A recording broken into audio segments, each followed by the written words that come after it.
In the 80s and 90s, mom and pop rental stores were the domain of the nascent and vibrant shot-on-video horror movement.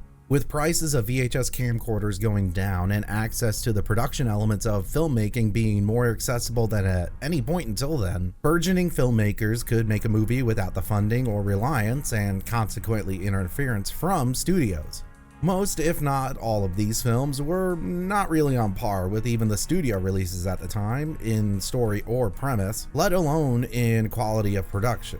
However, there was a sense of passion and bootstrapping that lived like an omnipresent spirit of filmmaking, lingering over the viewing experience. It didn't make the films good, but it at least added charm. Today, those VHS camcorders are replaced by digital cameras, and the in-store rentals have been usurped by services like Amazon Prime, Vudu, Tubi, and Redbox. The barrier to entry has been lowered even more. No longer do you even need a means to produce and reproduce physical tapes or DVDs, which is something that the notorious Asylum had to contend with in their early days. Now with digital filmmaking, editing, and distribution, the floodgates are open and the only check on quality is whatever standard these services have, hint, it's not a lot, and the ability for the consumer to discern quality or at least passion from the cynical and lazy. It's in my failing to parse between the two that I came across, purchased and watched a Blu-ray for a movie called Furry, and I feel the need to talk about it because of the sheer lack of any reviewer discussion that I can find other than comments for the trailer on YouTube, and that's about it. Call it moral, ethical, or creative obligation. I will try to add some discussion with this review, but that is perhaps more than it deserves.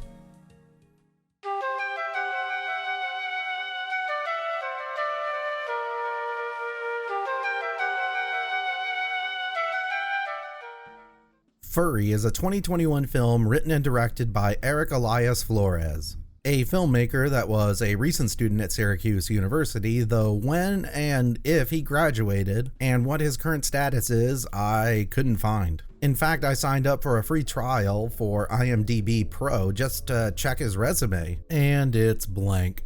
The other works he's done are short films or demos, many of which seem to be school projects, and all of which are on his YouTube channel. However, as far as I can tell, Furry is the only film of his that is actually for sale. With that in mind, now might be a good time to bring up that this film is only 33 minutes long. And before anyone mentions it, I am not going to entertain the excuse that it is listed on IMDb at least as a short. When through Amazon, which is where I found and purchased it, it is sold for the price tag of $11 as a Blu-ray, and in the description there is no indication that it is a short film. Not only that, there is not even a runtime listed. Perhaps my own ignorance and indignation at being taken for a ride by this film is making me petty, but that's still more honest self-awareness than the film attempts to portray. Before continuing, if you've managed to exist and interact with the internet at any point in the past 25 years and still don't know what a furry is, I'll give you the Webster's definition, which is, I dare say, more research than the film does. A furry is a person who identifies with and enjoys dressing as an animal, especially as a member of a subculture devoted to the practice. If you want more information and an overview of furry culture, I recommend the Down the Rabbit Hole video on furries. Fred Knudsen is an outstanding researcher and impartial narrator for pretty much everything that he covers.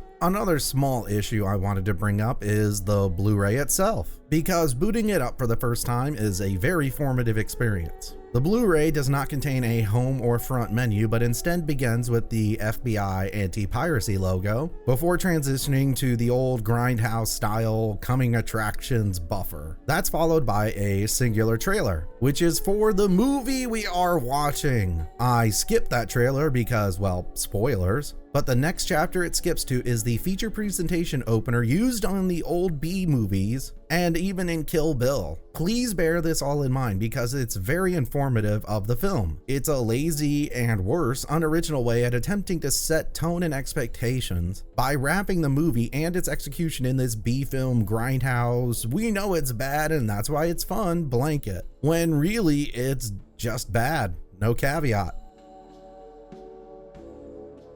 The story begins with a raging kegger, where we meet Randall, played by Randall Walter McDonald, because remembering another name is hard. While getting some more White Claw, he discovers an unattended laptop being used to pump out sweet party tunes. He surreptitiously uses the opportunity, with all the other partygoers around him, to look up furry fandom art and chat rooms. The host of the party, for some reason acting foppish and distinguished when he shouldn't because, well, he's in this film, asks a mutual friend to curb Randall's behavior because of the host's abhorrence for smut. Would you please tell Randall to get off my laptop? He's always going on the deep web and browsing for dirty images, and I hate that stuff. Why he assumes he's looking up stuff on the dark web, I don't know. However, it's in this discussion with his friend that we get Randall's understanding of what furrydom is. Come on, you don't know what a furry is? No, that's why I'm asking you, what is a furry? It's like the gateway to bestiality. It's people who dress up like animals and they do crazy things to each other. Now, I have already tilted my hand a bit that this film makes no effort at redeeming the furry subculture, but upon first viewing, I thought that this attitude and perspective could be useful for subversion purposes, where Randall learns more about the subculture and fandom and adjusts his outlook to gain empathy and understanding. But I wouldn't be making this video if that were the case. More on that later. Randall tells his friend he thinks it'd be a laugh riot to summon furries to the party, which he does in a scene that I initially thought was a clever bending of reality to show Randall's idea of what would happen, but foolishly attributing to cleverness that which is just blunt storytelling. It's all actually happening, and the whole threes of furries that came to the party are shuffled out by the host with a cap-end comedic quip. The next day, a friend, I couldn't really tell if it's the same one, visits Randall at work, who is using the point-of-sale computer at the bookstore, or is it a library, to look up more furry stuff. Interestingly, his supervisor says to him, "And quit using our computers to look at filthy things. This is your place of work, for goodness sakes. You know, most people would assume such things." They got content filters on these, right? Which makes me wonder why he's still employed there if this is a recurring issue. Regardless, the computer and security system of the store library, I don't remember, gets hacked, and Randall is called out for his behavior by the leader of the furry terrorist group. That leader is a weird amalgamation of the Billy puppet from the Saw series and the talking fox from Antichrist. Side note, I kind of wanted to see Randall's balls get crushed by a wood block by the end of this film, but that's besides the point. After fleeing his workplace into a basement that is about 3 times bigger than the store/library, he desperately asks his friend for help. Though understandably reluctant to help someone that until this point has offered no redeeming qualities, his friend gives him contact information for someone called IT who he thinks can help him. IT is played by Michael Ochotorena, who has 145 acting credits on IMDb, with a large portion of the roles being either a Latino gangster and or a Reformed Christian. 2 notable entries in his filmography have him starring alongside Dean Cain in evangelical films, such as Dispatched and John Light. Sadly, he didn't appear with Dean Cain in Obamagate the movie. When Randall calls IT while at a bar drinking raspberry rosés because guys and girly drinks, am I right? We see the secret headquarters that the all-powerful group of hackers, or is it a militia? They have helicopters. I'm not sure. Anyways, we see where they work out of, complete with a hacker named Siri. Get it? Because computers? And he asks her to use her quote-unquote toy to help track Randall. This toy is a pile of computer components which don't even appear to be plugged into each other. Randall tries to explain what's happening, but IT cannot understand him and asks him to speak up. This is a clever use of irony, given that whoever mic'd up IT didn't factor in the muffling of his beard, making his dialogue sound like he's speaking through a wool sweater. Friend Ronnie, he gave me this weird phone that said that you could help me. This isn't a joke, is it? No, man, this isn't a joke. Look, man, I promise, you can't make this stuff up. Can you please help me? Please hold. Regardless, Randall is forced to shout in the middle of the bar, I'm being hunted down by furries! I said worries. I'm being hunted down by worries. What rubbish. And on that note, I think it's time to talk about the tone of this film, and this is where I bring it back to those unironic grindhouse lead-ins. The beginning of the film at the party is fairly straightforward and is tonally at least consistent with typical horror fare. Drunken, partying escapades and shitty people being shitty. It's used to introduce Randall and his obsession and is shot as a party would be shot in these kind of films. However, immediately afterwards and for the rest of the film, it's a total mess of bad jokes and painful self-awareness. What the filmmakers don't seem to understand is that the rub with self-aware humor is that it doesn't excuse bad writing or filmmaking, nor does it make a film's humor or tropes immune to criticism because it was preemptively called out for its own lack of originality or the absurdity of its use. In my experience, such blunt self-awareness is used as a lazy way of trying to subvert those very tropes and cliches by trying to shift the punchline to the acknowledgement that what they're doing is not original. However, instead of subverting, all it does is highlight the laziness of the writing, because saying something is overused or cliche does not magically make it funny or reframe it. Ironically, such a technique is so lazy and unoriginal, it is no more funny or fresh than the very jokes and tropes they're attempting to call out. This kind of humor rarely works, especially in a horror film, because it shifts the tone and genre from horror comedy to weird, toothless parody. It's less overt, but no more substantive than the old Friedberg and Selder movies. But while those were bad, at least they were honest in what they were doing.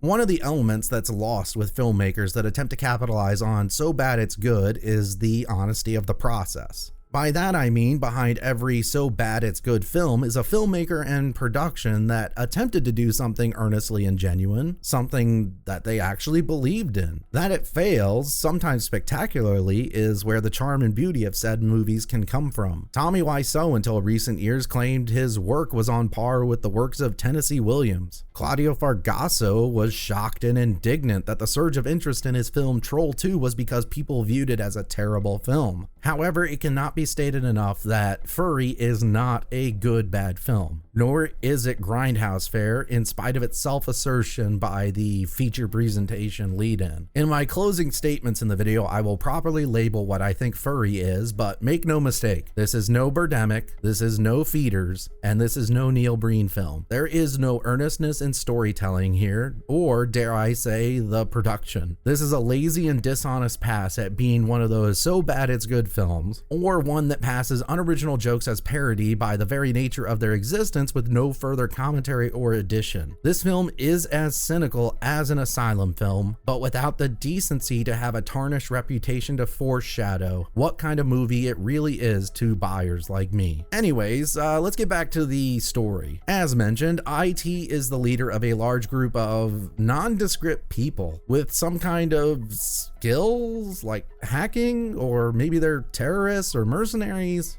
Anyways, he learns from his second in command, Vashti, who has a scar for no reason, because, okay, I thought they were hackers, but maybe they're mercenaries? I don't even know anymore. I assumed that they were going to be hackers this whole time, but because Flores got permission to film at a Arizona National Guard heliport with all this sweet, cool military equipment, he decided to headquarter them there, not realizing, like, I don't know what kind of group this is anymore. Vashti tells IT that the group targeting Randall is called the Satanic Furs, and they are a group that is more dangerous than IT's, he says, because they're motivated by anger as opposed to money, fame, the thrill of the hunt. What is it that IT and his group is motivated by for contrast? I don't understand. IT tells the hacker Siri, get it, because computers, again, to dispose of her toy. Why? I don't know. They don't bother destroying any of the other computers, so you would think they would have evidence, but anyways, she decides to use the Department of Defense approved destruction method IT and the group's master plan is to relocate Randall to Crescent Butte, Colorado, which Vashti, in a moment of comedic genius, mispronounces as Flying you out to Crested Butte, Colorado. She does so on purpose in an attempt to humble and humiliate Randall, who she sees as arrogant, feeble, and I'm just joking with ya. I think the writer just thought the word butt was funny. Now, it was here that I thought the movie would become a cat and mouse game, no pun intended, where the furry terrorists try to catch Randall as he's on the run and he has to hide and use clever tricks to escape them. But then I remembered that the film is only 33 minutes long, and I was already at about the 22-minute mark, and no sooner had I realized that than the satanic furs just show up, and bam, they just start shooting at each other. Before going on with the rest of the story, I want to kind of take a moment to point out that I am not a furry myself. However, I am friends and peers with many that are part of the furry subculture, and it's through those friendships that I feel like I kind of have a decent grasp on what a good furry suit looks like. And some of the furry suits in this look great, except the leader, ironically, who is wearing a felt tail and a mask, and that's it.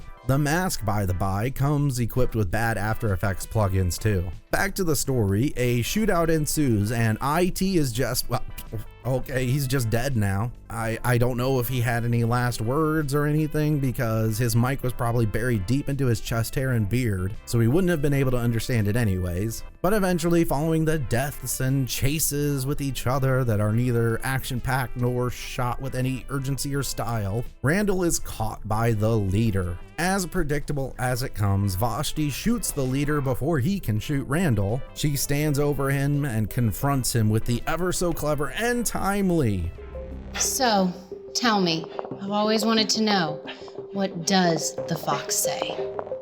With that kind of witticism, I was sure the leader was going to respond with the equally droll reference to turn down for what, but no, instead he says nothing important. In fact, it's so unimportant they didn't even bother to light him correctly in this scene. The police arrive and arrest one of the fleeing furries. When demasked, we learned it is none other than the foppish party host, which is a surprise because, oh wait, it wasn't, because there's only like 3 characters in this film. Following the death of the leader, Randall and Vashti make a run for it. Not just from the furries and the police, but also the bad overdubbed dialogue that seems to follow them around. In here?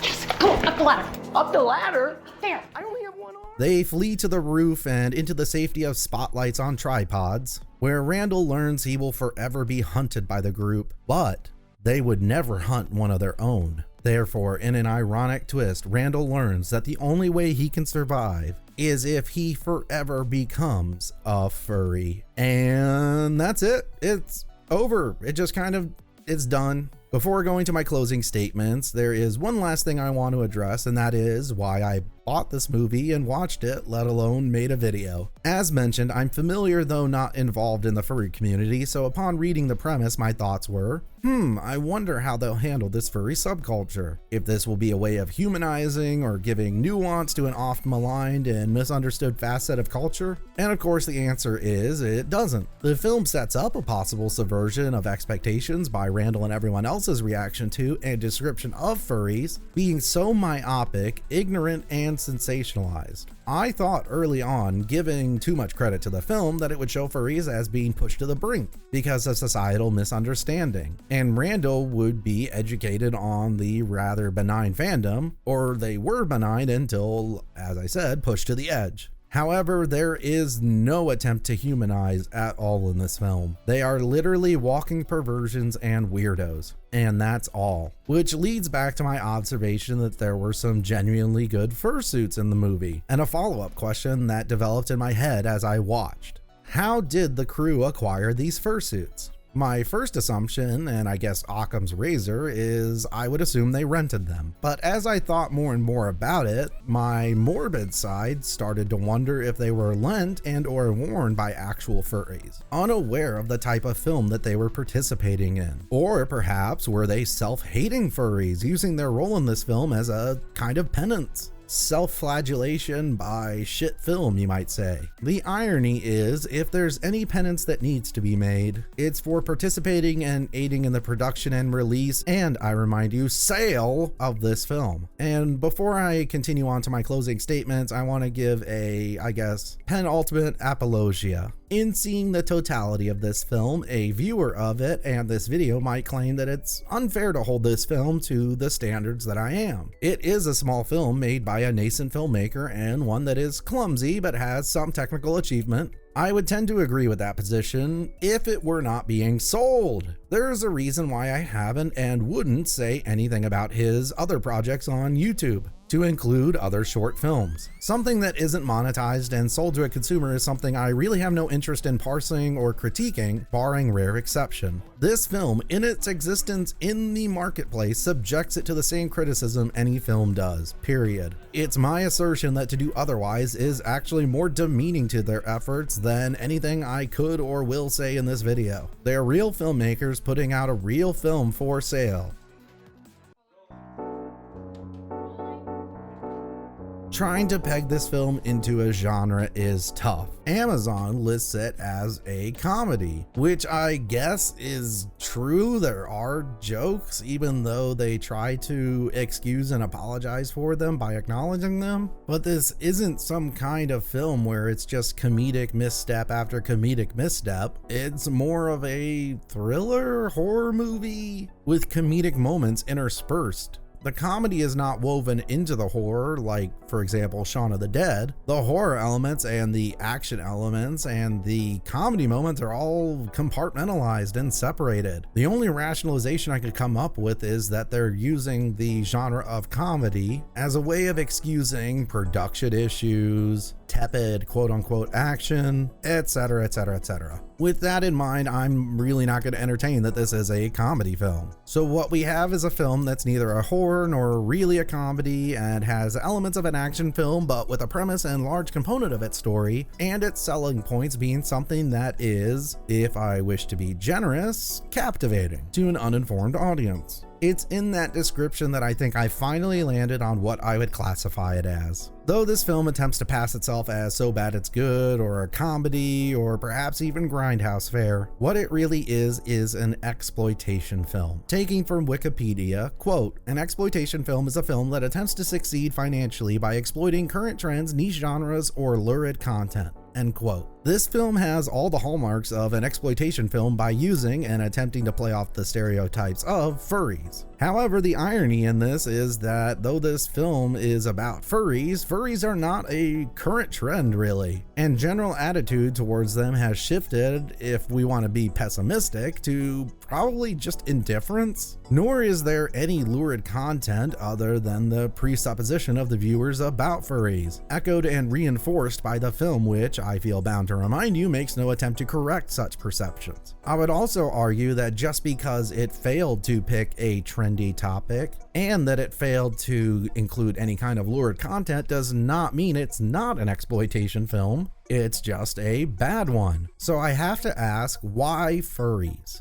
My only guess is that the filmmaker himself is only passively knowledgeable about the subculture in the most shallow ways possible. That furries themselves are no longer a fascination or oddity in the general subculture makes their use for exploitation purposes questionable and impetuous. As a counterexample, The Scary of 61st is a 2020 horror film that is an exploitation film through and through. What is it exploiting? Uncomfortably enough, it is using Jeffrey Epstein and conspiracy culture. It uses those very timely and lurid topics along with sexual and violent provocation and an undeniable sense of too soonness to make larger statements about obsession and conspiracy. Exploitation can be impactful, meaningful, and yes, even artful. Besides The Scary of 61st, there's the films in the blaxploitation genre, giallo films, and rape revenge films, which include great films, milestones, and some can even have importance. Furry, however, ends up becoming representative of the most prevalent and dismissive aspects of exploitation fare. Lazy, nihilistic, and lacking any meaningful or redeeming statements to make. It exists as the worst of exploitation films end up doing, which is as ephemera.